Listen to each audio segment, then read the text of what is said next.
Hi guys, welcome back to my channel. This is Anna and you're watching Odom 2.0.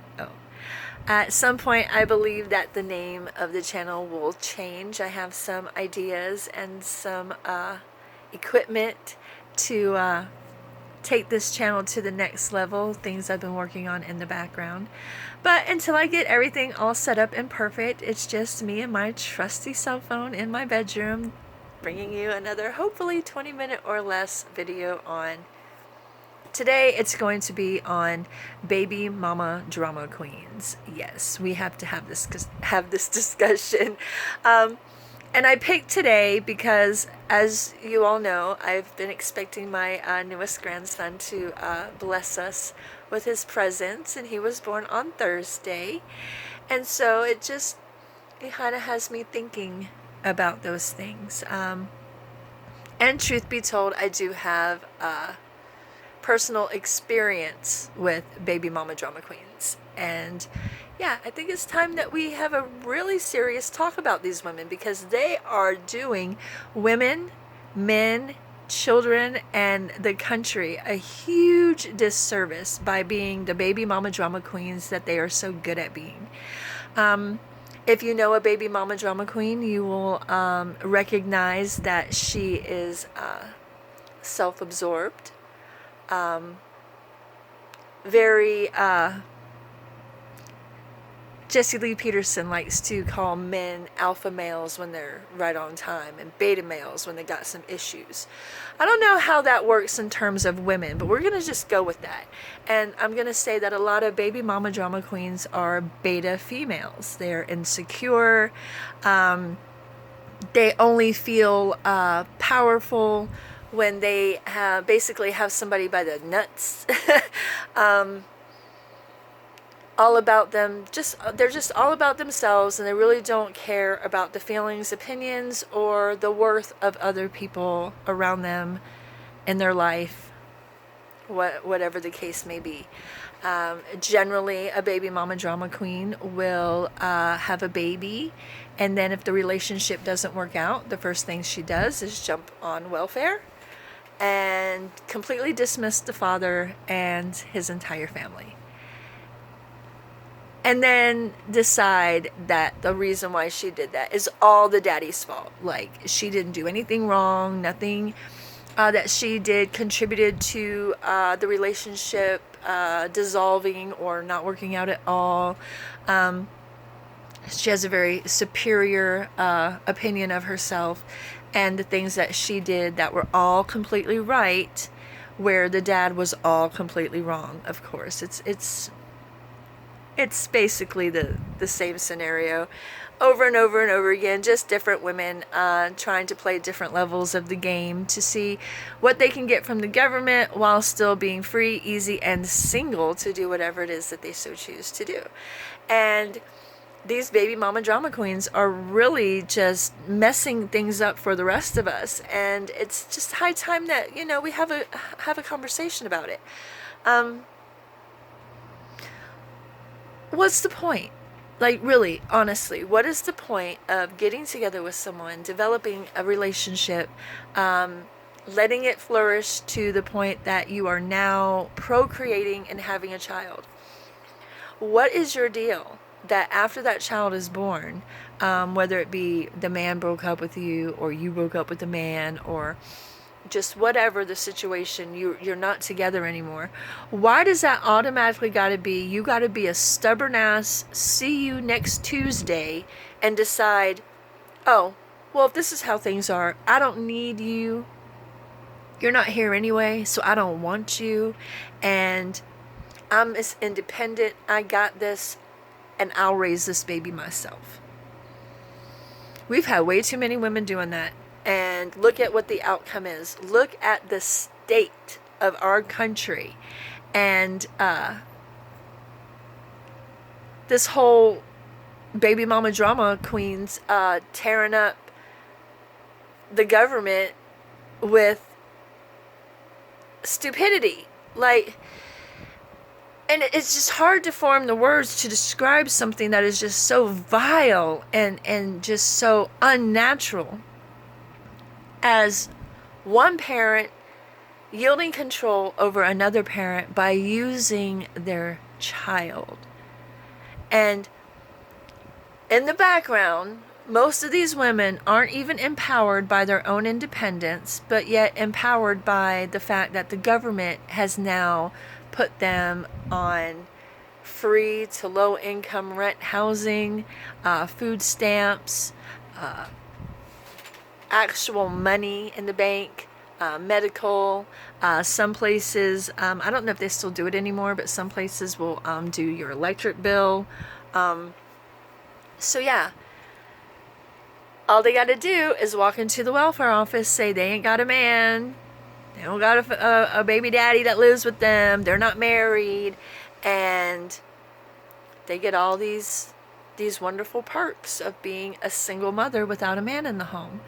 And as like I said, most of us are becoming more aware of now, we're starting to see and understand that when these programs were brought to light, the government knocked on women's doors and wanted to know who was needing help. Do you have a man in the house? And if you didn't have a man in the house, you got these benefits.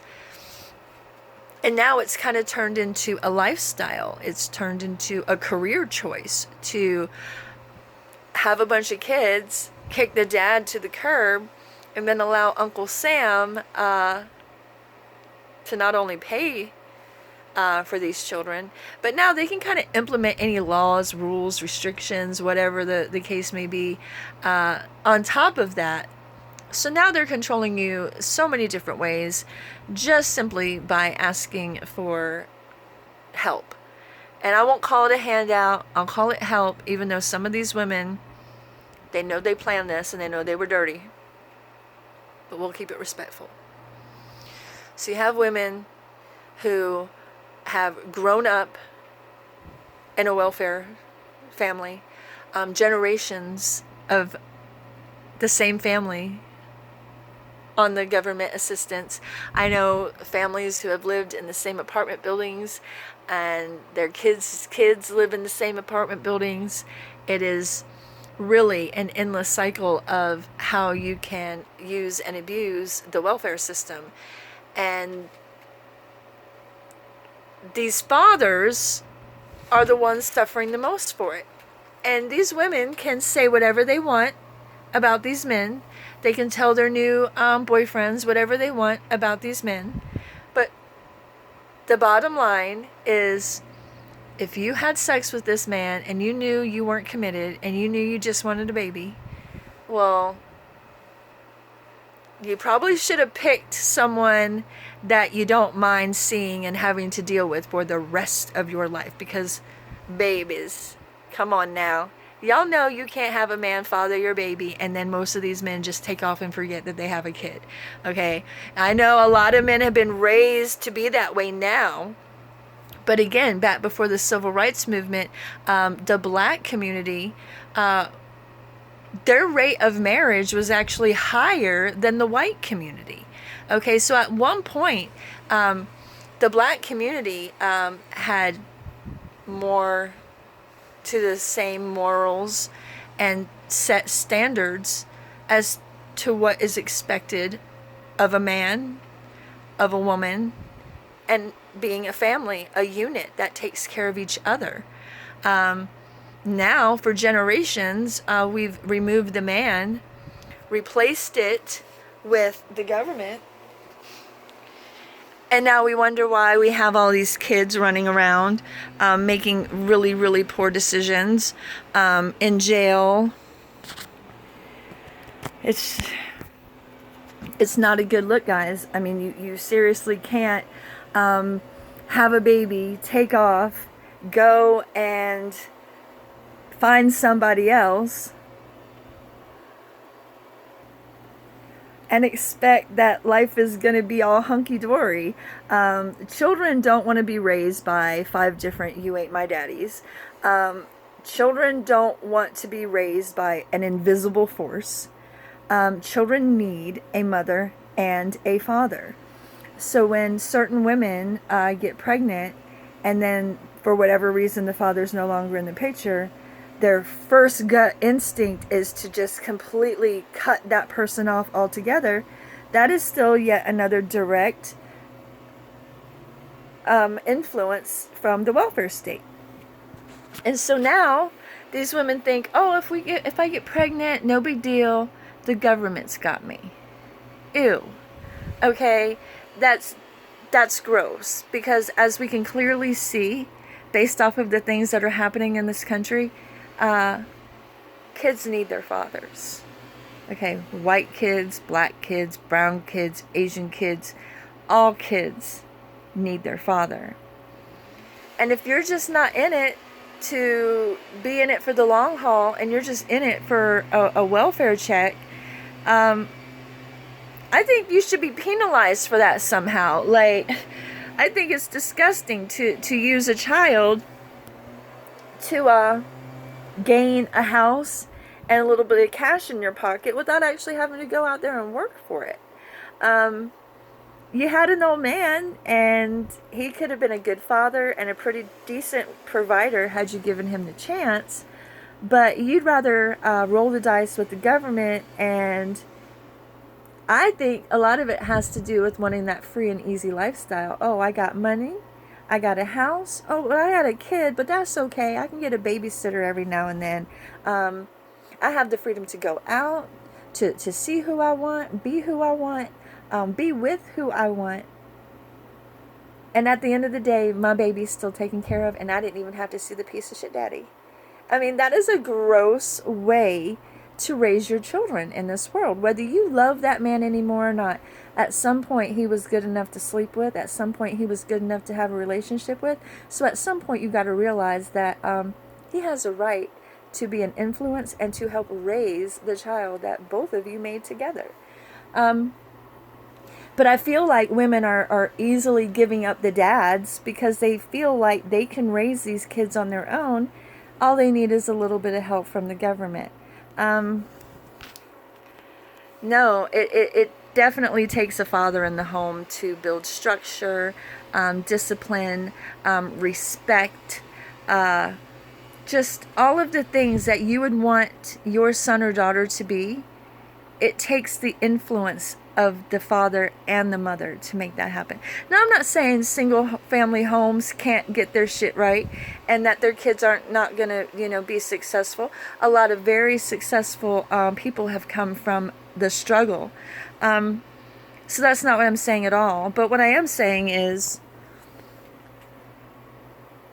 working together as a family should be the goal when you're in a relationship where you're having sex and the potential of having a baby is there. And if you're not doing it for wrong intentions, and if you're not a wrong intentive person, then you won't make crappy decisions like deciding that a check from the government is more important than the relationship your child could have with their father and the rest of that side of the family. Because let's not forget that when a man fathers a child, he has fathered a child that is now a part of his family. He's got grandmas and aunties and uncles and cousins and sometimes siblings that have a right to connect with other people that they're related to and that they're family with. And when you decide that, oh, I don't need a man and I don't need his influence and I got the government and I got my girls, that's just not the same thing, and it's not going to yield the same results, unfortunately. So for me, I just don't understand this war against fathers. I mean, the money from the government's not that great, ladies. So what is it that you're getting from the government that you're just ready to toss a man aside who is willing, able, and wanting to be his child's father and an influence in his child's life? You same women will get a new boyfriend and want that new boyfriend to take that role, and that's disgusting. And any man that's willing to take on that role without having a real conversation with the father is just as disgusting as the woman he chose to be with. Everybody should treat these situations the way they would want to be treated if it was them. I think if a lot of men who get into these new relationships with women who already have children ask themselves, oh, what if it was me? Maybe it would be different a little bit. I mean, I don't know. I have little hope for some of the people coming up in the next generation. But yeah, I just feel like you're doing such a disservice not only to your child, but to the other people in the family that could be of good influence. And you just strip them away from everybody because of your hatred or your disconnect with the father. It's just gross, and it's not a good look. And if you look at society, and you look at some of these cities and some of these kids and the things that they're getting into, you could pretty much point to the ones that probably didn't have a very good, stable father figure at home, or had too many father figures over the years. You're picking and choosing all of these different guys, hoping that they're going to be the right one, the great one. The right one and the great one for who? You or your child? Because your child don't need that extra man in the house. Your child has a father that they can count on and get support and love from. Now, I'm not saying a step parent isn't a good thing to have. I'm just saying when you're the step parent and you're coming into a situation that was already made before you were even thought of or even came into the picture, you as a man have the responsibility to understand that women don't always tell the truth, first of all. And second of all, every man deserves a chance to explain himself, stick up for himself against the things said about him, and just a chance to be heard away from the whole baby mama drama queen crap. And if a man isn't willing to sit down with the real father of the children in the relationship, he probably shouldn't be in the relationship with that woman to begin with. If you can't handle that your woman was with somebody before you, you might want to go hang out at the church and see if you can grab up that virgin. For the most part, there are ready-made families. Like, there's single parents and they get with somebody, and sometimes they get with someone who's single, sometimes they get with somebody who has kids. But for the most part, we are a blended family nation, and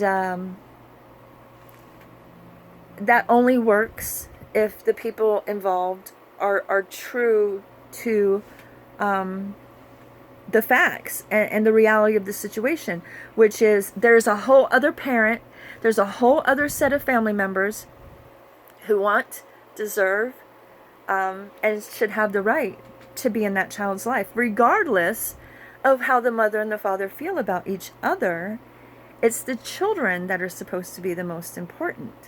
And when you take everything personal and you make every decision a personal decision, you're not doing the best thing for your child.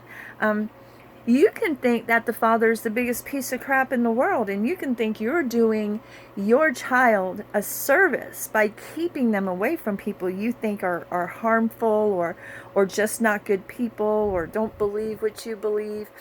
But at the end of the day, we're all different. We all offer something to the family and to our surroundings. And when you cut half of those people out of your child's life, you're cutting out those opportunities to learn things and to be a part of people's lives who are always going to have their back, their family, okay? And so we're always going to want to stick up for those babies, even when they're 30, 40 years old. Your family.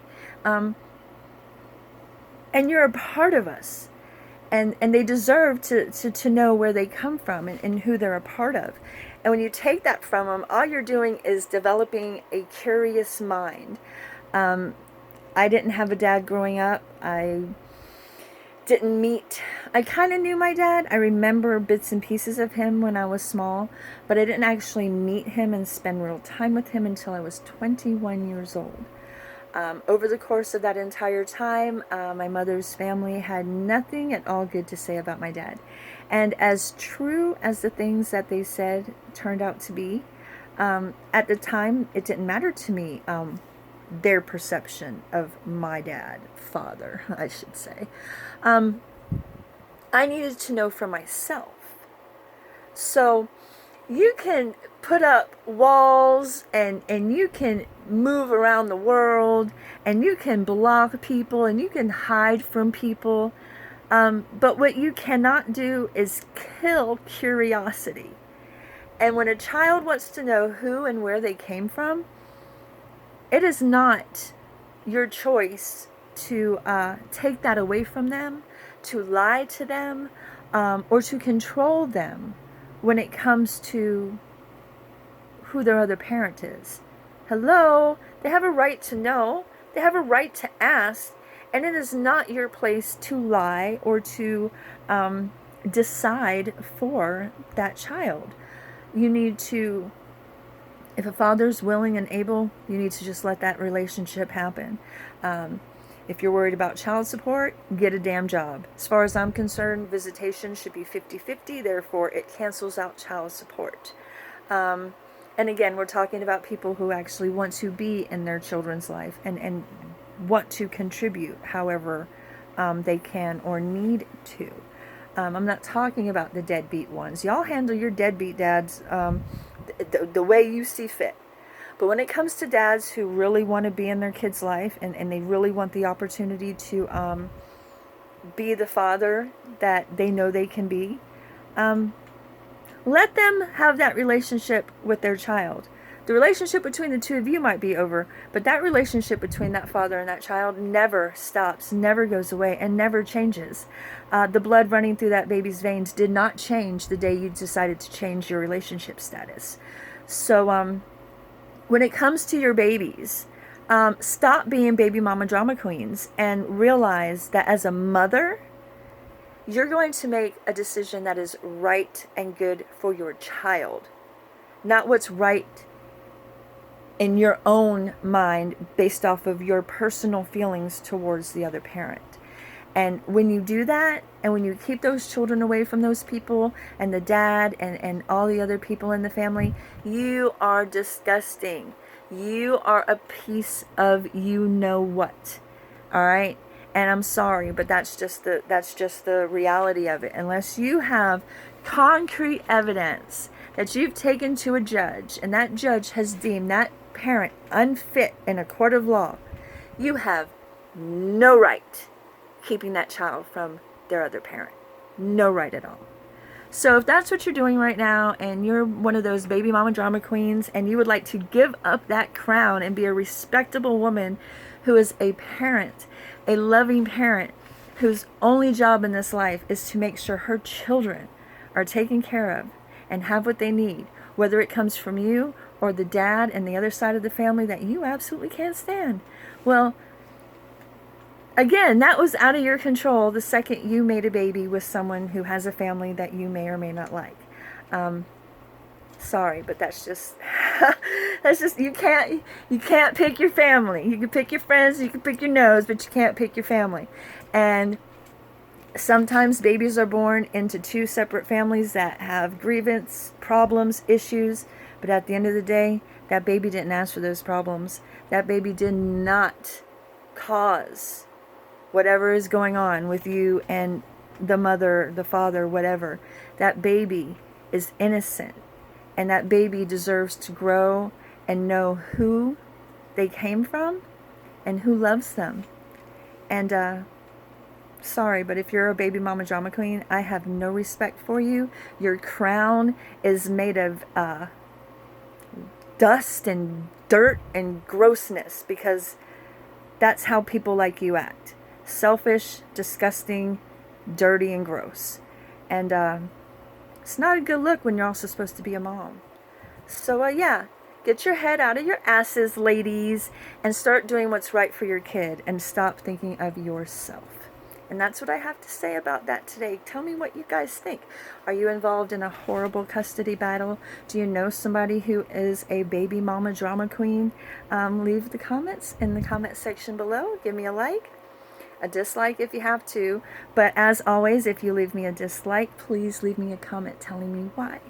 And that's all for today. I will see you tomorrow. Bye.